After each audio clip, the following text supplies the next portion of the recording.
This is our next video in our CrossFit series, and the third joint we see mostly with injuries is the hip. A lot of times we see people come in with hip pain in the front, hip pain that either kind of wraps around the joint, inside of the joint, or sometimes we see pain at the outside. Now a lot of times what we see is when people feel like their hip flexors or the front side of their hips are tight, or they get some pinching in their hip. That's probably the most prominent one that we see. So what we're going to do is we're going to go through some exercises that might help with these and some solutions for you if you're getting that. Exercise is our high hip flexion exercise. So a lot of exercises that we use for our hip flexors are banded marches, and we can do those in standing, in a plank position, or we can do those actually on our back. And those are going to strengthen through that full range of motion. But a lot of times we feel tightness at the end of our squat. So at the bottom of our squat, we're feeling tightness in the front side of our hips. Now, is that tightness or is that weakness? So generally speaking, it's a weakness in your hip flexor. So what we like to do for that high hip flexion is this high hip flexion march here. So Tom's going to put his foot up on the box. And what he's going to do, keeping his torso nice and straight, he's going to end up trying to lift that leg off the ground. Now notice, as he lifts, we're not changing the rest of his body. His other leg isn't bending. He's not bending away. He's just trying to get that flexion up and then back down. When he does that, what might end up happening is he might end up getting some cramping in his hip flexor. Generally speaking, that cramping is a weakness. So we can start a little bit lower, and then we can rotate that box to get a little bit higher into that hip flexion. It's going to be the half kneeling hip adductor stretch.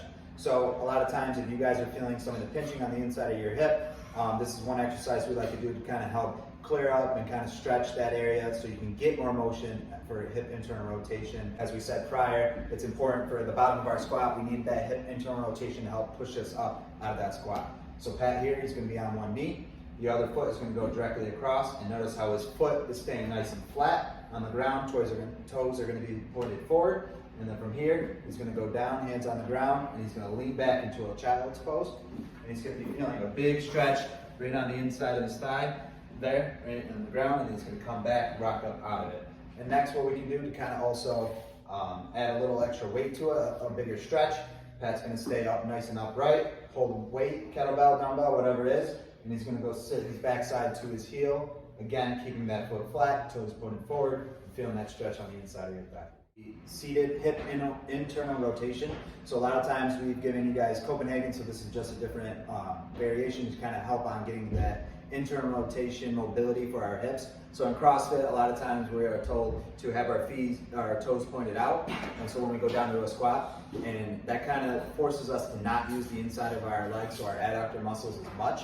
So what this is going to do is just work on the mobility you have with that internal rotation, just going through that range of motion. So Pat is going to be sitting on a box here. He's going to have his feet straight, and then he's going to go ahead and rotate his feet away from each other and back. Notice he's not pushing into a different range. He's just going with what he has available and then just bringing it back in.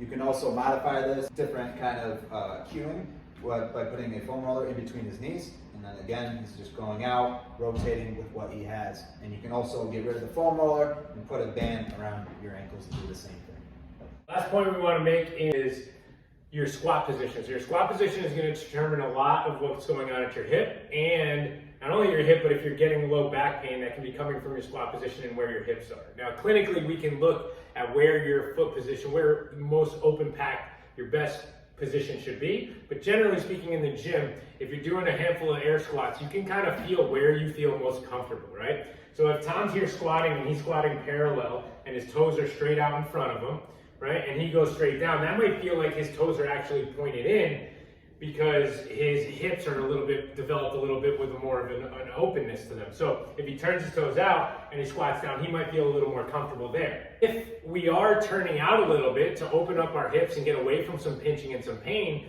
then we will need to go ahead and isolate and strengthen a little bit more on the inside of the hip with those hip internal rotator exercises, those Copenhagen exercises, to help support this position of a little bit wider and a little bit more turned out. So we do want to play around with position because that can help the pinching and the pain in the front of the hip. But we also need to understand that if we're doing that, we need to isolate a little bit better in terms of our strength on the inside of the hip that helps us squat deeper.